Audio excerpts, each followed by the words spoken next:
So how did the Kaizen technique help Japan as a country per se? So Kaizen was first practiced in Japanese businesses after the Second World War, right? We all know the history of Japan, so we're not going to go there, right?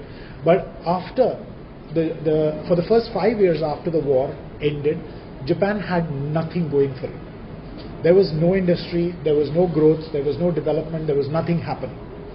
And then suddenly this group of businesses from America kind of started coming into Japan.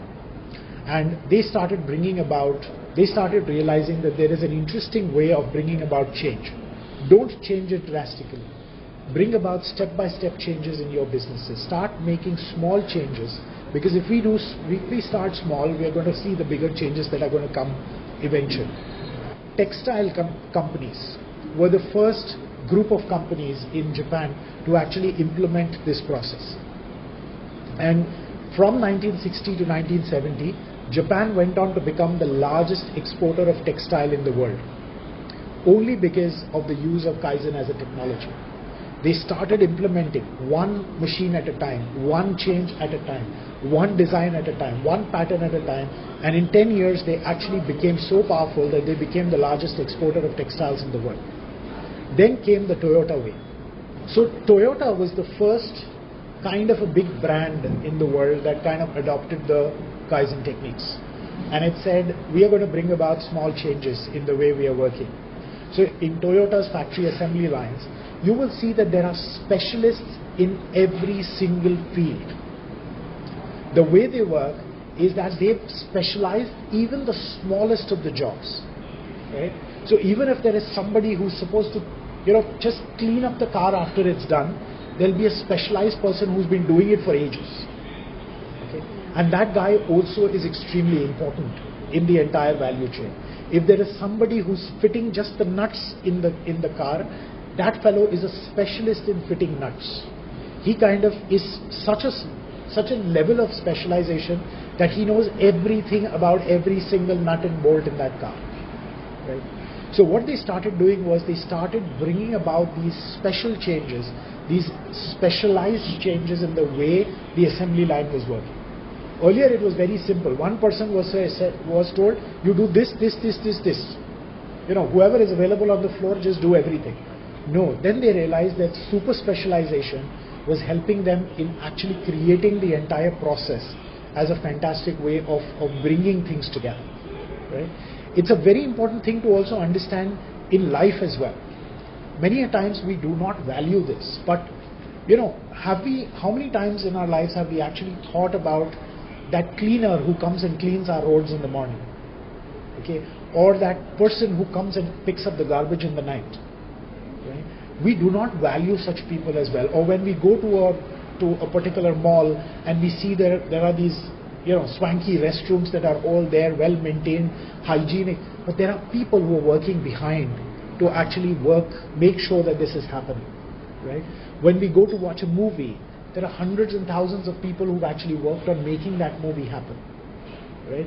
When we actually go to a coffee shop, there are hundreds of people who are working in those coffee shops to give us the best experience of those coffee shops, to maintain that place, the hygiene of that place, and to ensure that we actually have a best experience.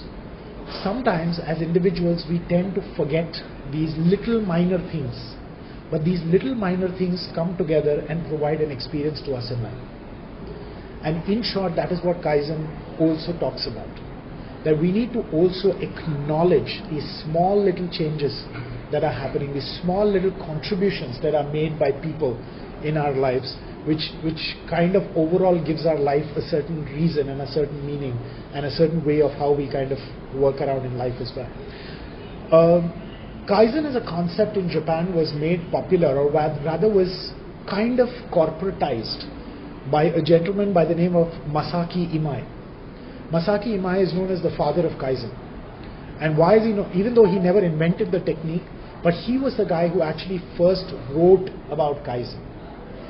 Imai was an organizational theorist, and he was a consultant. He was a management consultant. And he brought about this concept for the first time in 1986 when he started something called as the Kaizen Kaizen Institute Consulting Group in 1986. And this group was actually meant was in Japan, but it was actually meant to provide Kaizen consulting techniques or teachings to the Western world. Now look at the irony of sorts. The concept that actually came from the West to here kind of became such a specialized concept, and that again shows the power of Kaizen, because the Japanese kind of got so much in depth with the concept and so much in love with that concept that actually today people feel that Kaizen is a Japanese concept. In reality it is not. It's actually a Western way of working. It's actually a Western way of life, right? But the Japanese adapted it so much since the 1960s that eventually they kind of claimed, ownership of that in 1986, when Masaki Imai started taking the concept in a corporate fashion and took it to the West. Signed up a lot of US companies who started coming on board to learn more about how Toyota went about doing what it went about doing, and how other companies in Japan adapted the Kaizen techniques. And it's not just that Kaizen was adopted by the private sector in Japan, but even the public sector, even the government went about adapting things from Kaizen, techniques from Kaizen in the way that they worked.